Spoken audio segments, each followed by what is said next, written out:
Indianapolis Colts have been a travesty. Honestly, the biggest red flag was when we tied with the Houston Texans back in the season opener.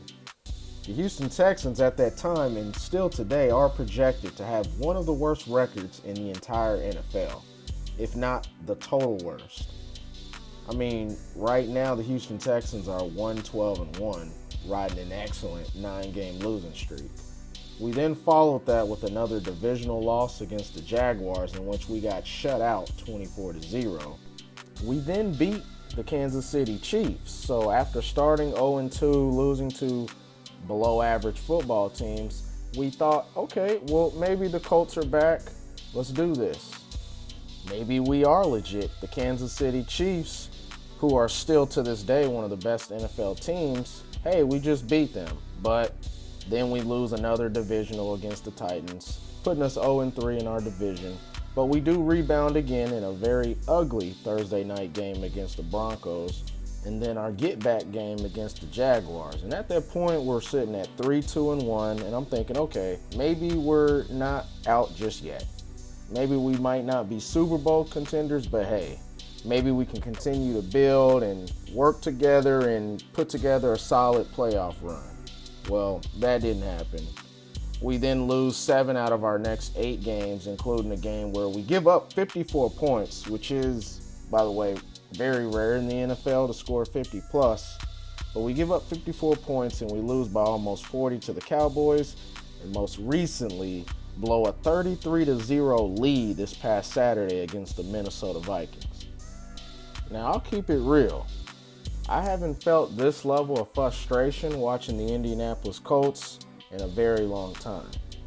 And now with us Colts sitting at 4-9-1, I think it's pretty safe to say that this season as a whole is one of the more disappointing seasons in recent memory. I mean, even more than 2011, because at least in 2011, you look at our roster, you look at all the circumstances that surrounded our team, the Peyton Manning situation.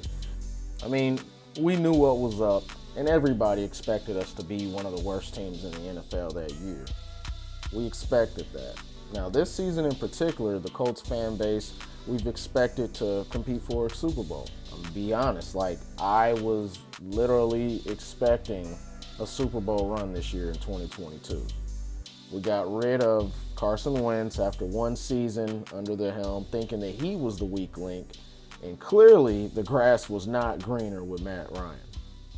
Maybe Frank Reich realized that, and that's why maybe he felt it was a good idea, like he did back after week 7. Now, I agree.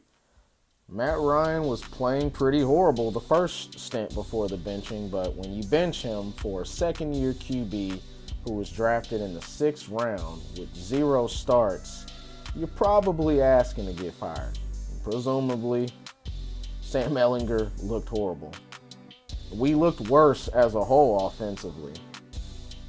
As you'd expect, Frank Reich was fired, and Jim Irsay then shocked the world and hired Jeff Saturday as the interim head coach. Now, I made a video about a month ago to this point, a few days after the hiring, and I know that was a risky move, but hey, as a lifelong Colts fan, I wanted to stay optimistic and give him a chance. And a month later, it's safe to say Saturday's not going to be hired permanently. From play calling to roster management, this nasty losing streak, it honestly hasn't been the best. And oh yeah, it doesn't help when you lose a game that you're up 33-0 and being part of history as the largest blown lead in NFL history. So the next question is, what now? Next up, I say we finish the season, we get through it as quick as possible. Clearly, Matt Ryan, Sam Ehlinger, but definitely Matt Ryan are not the answers long term. But we still let Ryan finish the season. No reason to also bring back Jonathan Taylor after hurting his ankle a second time this season. I'd say just shut him down, let him recover, so he's back and fresh and ready to go 2023 with no setbacks. Same goes for other veterans like Darius Leonard and any other starter, honestly, who's dealt with nagging injuries this season. This is the time to just go ahead and just take your time and either bring them back when they're fully 100% healthy or just basically shut them down as well. It does suck to say, but the more we lose, the better the odds are of getting an elite prospect in the 2023 draft. If you haven't watched already, I'm in the middle of my 2023 draft series in which I go over my top-rated prospects for each position. But be sure to subscribe to see videos like that and all things football in the future.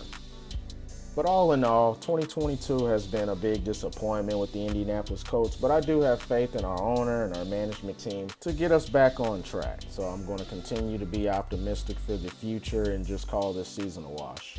But what are your guys' thoughts on how the Colts season unfolded? Did y'all see this coming before the season started, or was this a surprise compared to the preseason hopes that a lot of people such as myself had? But I do want to know your guys' opinions in the comment section below. But all in all, I hope y'all have a good one, and I'll see y'all in the next video. Cheers!